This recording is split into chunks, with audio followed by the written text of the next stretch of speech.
that as well. Right. What you told them, and how are the international athletes dealing with this? Right. Well, first of all, the administration was very great in getting the information out to us. So when we had our first meeting about all this, I'm meeting with the kids, and they're like, "Coach, the indoors just got canceled." I'm like, because they were pulled off the track on Thursday at the indoor national meet, and then we met with them on Friday. And at that time, we didn't know that the season was going to be actually over at that time. So, of course, Tanner and can I call you Tanner? Yeah. Okay. Sorry. Tanner, he had met with us and kind of laid it out. And obviously, we're not going to hold a kid here. The kids are like 4,000 or 5,000 miles away. Now, some of them opted to stay, and they're here. That was one of the questions for one of our kids. Is, what we're going to be thrown out? No, we're going to make sure we do what we can do for you while you're here. Just as the other coaches said, we're here for the kids. That's what I'm in the business for. I'm here for kids. So I was kind of concerned. We have about 21 internationals, 80 on the roster, and just to kind of keep the logistics of everyone. So we've have a plan in place. We were going to have a mandatory track class for them for the online courses for the weaker students, but now that's kind of optional because of the amount of people we can have in a room at one time. So I think our kids just met there, and they had like 5 there asking questions, and so that was good. The cafeterias remained open. McNeese has opened up for all student athletes, walk-ons included, which is a very, very good thing there as well. So the kids don't have to worry about going hungry or what have you there, or Coach Gilroy cooking some extra burgers at the house or whatever. So, but we're able to make sure that that's been there. So obviously, like the coaches that they said as well, just making sure your seniors. That was hard. We had some kids coming back here. We got Grace McKenzie, who's she's obviously talked about her a lot, but I mean she's in her 5th year right now, finishing her master's degree, was applying for an OPT 1-year work visa, and now she's put that on hold. She canceled the visa. She said, "I want to come back, Coach." So met with Dr. Swallow yesterday up in HHP, got some things worked out with new physiology lab upstairs, and she'll be the GA for the lab up there, which is going to be great. She's doing wonders up there for them up there, and they love her. So I mean, that when you come to a school like McNeese, I tell our recruits this, and I tell them while they're here too. I said, if you do something here, and you do something exceptional, and you're a standout, you'll be surprised.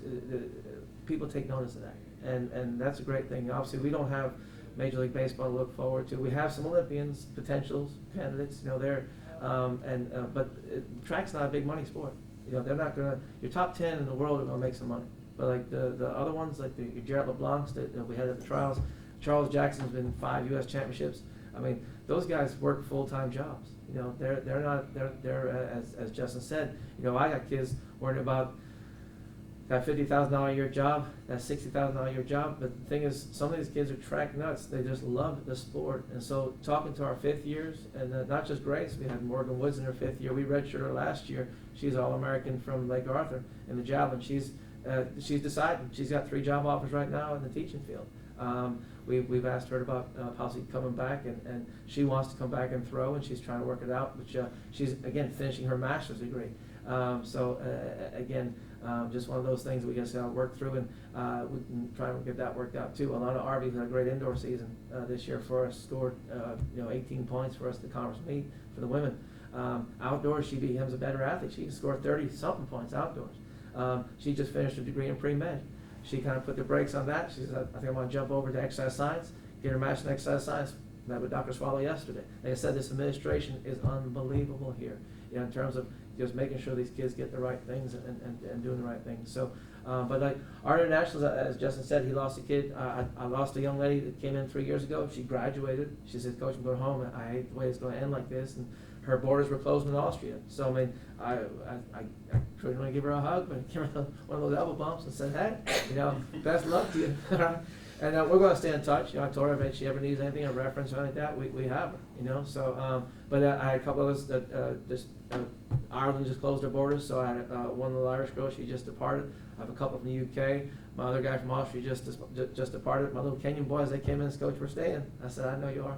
So we're going to take care of them. Make sure they just said make sure we can get to the store a little bit here and there. Just make sure they get out there. We're going to try and help out as much as we can right now, and just hopefully this this will blow over. You know, the cross country season, as track season is over now, we, again, just like Justin and James, we're in a point where, okay, track season is over, we can get ready for next year. When can we get started again? That's what I told them, just hey, just don't worry about it right now. Just focus on, you know, making sure your people are good to go. If you're here and your family's away at home and you can't get back, just make sure you're in touch with them, you know, and let them know if they have any kind of concerns. They can always contact me. I did direct a few of them to you. I don't know if you got some emails,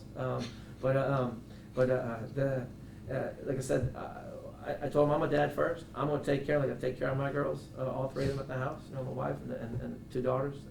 The same thing with these. One was worried about just getting thrown out of campus. Said, we're not going to throw you out. We'll make sure you're all right. So don't worry about that. So it's been weird. I told them all at the standpoint, you know, when I first met with them, it was kind of like I went through the hurricane out in Iowa High School, and we were a center for the National Guard out there. So we didn't get back to school until later on, where every other school was back, you know, and we still kind of had to be out of school. So it was kind of hard back then. But I mean, I told them the importance of just, you know, keeping yourselves active, you know, and the thing is, you take a kid that's been running or competing for 4 or 5 years in college, or 3 years in college, 2 years in college, but doing this since they've been, you know, maybe 15 or 14 or 13 or 12 or even younger, and just tell them, hey, you just can't do it right now. Just chill, you know. Now, weight room, that was a big one. The weight room closed. You know, they want to get in there and lift weights. We told them you can't be in the weight room. So Coach Ben and Coach VJ are very, very forward thinkers. They're sending them home workouts to do around their house, you know, which is great. You know, I told them the roads are open. I can't close the road down until the government says you can't run the road. So I sent something out by the Roadrunners Club of America. Hey, you know, get out and go for a run. Cross country kids, we told them this is going to be their summer break. This is their 2 weeks off right now until March 30th till we get figured out what's going on, and then we'll just reset and we'll start summer a bit earlier. And we have a really good team that we signed in the men's side. The women's side, it'd be all right. We're just a little bit thin right now because we're on a recruiting ban right now in terms of, ban is the right word? Correct, okay, just making sure. Recruiting hiatus, I guess you can call it. Ban seems too final. But the hiatus until April 15th for a dead period right now. So, and we had some offers out there that fortunate enough that they did pick up. And the first and foremost though was the seniors. And we have some really, besides Grace, Alana, Morgan on the girls side, Aaliyah Donald from Leesville. All those young ladies all said, you know, pretty much we're coming back. You know, like I said, Aaliyah's actually in her master's degree in criminal justice. The two young ladies, Grace and Morgan, have finished their masters, so will be finishing their masters this semester. But they've worked it out where Grace is going to take an extension and do another master's. She'll end up with a second master's, and then with Morgan's career, she's in education, so she's looking at some kind of post. I told her, come back, you already have your master's, get your plus 30. It's going to be just more money when you get out, you know. So, but she has some kind of certification course she looked at to special ed, so she's looking at that as well. And then on the guys' side, Donovan Banks, our javelin thrower, he redshirted last year because of Tommy John surgery, and he's right there. I mean, he's literally that much from breaking Coach Ben's record in the javelin, and Coach Ben was an All-American. Donovan's never been All-American before, so he wants to come back as well. So, you know, we're refueling, retooling, and the kids are taking it well right now.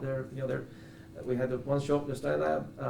My daughter's one of the tutors here, so that she's had some people hit her up for messages on math and stuff right now. And just, you know, we're taking the stride as it comes, and just as we said, day to day, you know, things change. Right now, our facilities are closed. It's open to the public for walking and jogging. So I think I just got a directive that the track is actually open to jog. It is open as a public facility. Right, to jog, but no large groups. Correct. That's right. So, yeah, no large groups, okay. So, like I said, things are changing, so, but, you know, like I said, we've had great communication with the administration. Tanner's been very good about getting this information, like from the cafeteria. That came up in our head coaches meeting. Next thing, it was done, all right?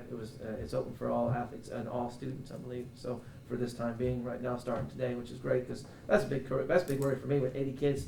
How am I going to feed them all? You know, so that's a hard thing to kind of fathom. And we have a lot of people in the dorm, as well as a lot of people in apartments and stuff like that too. So, but that was definitely a burden left off of my shoulders, and the athletes as well, which has been a good thing there. But like I said, it's just a matter of keeping them occupied and interested and making sure that they take care of the grades. But that's one thing we've hammered home to them as academics, and they know it's important, so they understand with the people that we have in place. I think it's going to be all right. So we're just going to just take it day by day. So, any other questions? No questions for Coach? Yeah. What are you telling athletes that have thoughts of Olympics? What do you have any news for them? Yeah, well, I mean, I've heard a couple of reports that they're talking about maybe postponing them, maybe banning them, or not banning them, but postponing them. So I mean, Grace obviously was the one that we had. She's number 2 in the country right now. Her numbers testing, because she did a little bit indoors unattached, and her numbers are through the roof. So she was looking at potentially making the team. That has all been put on hold. I mean, as we're canceled everything over here, everything over in their countries is canceled as well. So I mean, it's not a question of not wanting anybody's getting an unfair advantage right now. It's just a matter of, okay, what can you do to occupy your time, and how can you modify workouts and training right now? I mean, obviously technique's out the window because we can't work at anything like a hurdle or a shot put or a javelin. But I mean, the thing is now is where it all when this is all over, where does it all shake out? I mean, they canceled major events all over the world. So I mean, the Olympics is obviously the major Olympics event, I guess, this year. And I mean, you would think if that's going to be an August start date or July start date, are they actually going to have it right now? I mean, I would tell them that I would think it's going to be definitely postponed, I imagine. But we're not told anything right now on that. So I mean, U.S. championships right now are kind of in limbo. They canceled the U.S. Masters in Baton Rouge. I had a bunch of old people want to come over here to compete at our meet that was supposed to be last weekend. That was going to be interesting. So I say old. I mean, we did have some really, really good ones coming. But I mean, they were, as long as they paid, I had money. So, because the Masters starts at 30 and over. So like the 100 meters, we had some really good guys in the 100 that were actually going to come over that were like 10-2, 10-3 guys. So it was actually quite good. So yeah. So, but not the 100-year-olds. I told them, I said they had to kind of just, we had minimum marks and stuff. So yeah. But anyway, and you got to realize the U.S. Masters, they were attracting from all over the country. A woman from California, she's like 55 years old. She ran 2:20 in the 800. She wanted to know if she could enter. I was like, yeah, that's pretty good. You can run it, yeah. But I mean, I had some high jumpers and stuff like that. Talk about, I don't know if you want to mention this, about the athlete that was potentially going to be here running the Cowboy relays. Oh, yeah. I mean, this is how this kind of goes in line with Olympic year and everything. Yeah. People are trying to find a place to run with Cowboy relays. Was the first outdoor meet this year. And who was scheduled to come here? So Lolo Jones' agent contacted me. She's actually coming out of retirement. And she, after Dance with the Stars and bobsledding and stuff, she actually was, she's out of retirement and she's back in training in Baton Rouge. And so the agent hit me up and asked, we missed the deadline. Sorry, by the way, can you enter? I said, not a problem. So I messaged Matthew, and this is before all this. Then I started saying, the Houston rodeo got canceled. I messaged Tanner. I said, man, you think this is going to be canceled? And he goes, well, just play it by ear. So I got after about 2 days, I got her into the hurdles, of course. She's going to be actually right next to Grace on the hurdles, and Bree Carroll, our other hurdler, was going to be in the same heat as her. So I mean, it's going to be great for those girls to finish off their college career running against Lolo Jones, And I was for sure the stadium record was going to be broken too, because she's probably in good shape if she's looking the race. But the day before the meet, before I actually put the word out and canceled it, they actually pulled out because they were just in lockdown now as well. So they were on their way just to kind of just pull back, So it was, but that's we have from time to time we have athletes like that pop around here and show up, and it's just to be surprised. I had Jason Morgan, the Jamaican discus thrower. He threw out the freaking track. He's a Jamaican Olympian, 220 or 218 feet in the discus. So I mean, he's living and training in Ruston. He went to Louisiana Tech and lives and trains up there all the time. He's almost retired now, but I mean, for 2 Olympic years, he came down here and was beating on the collegians and stuff. It was just unbelievable. It's just a big old mountain of a man.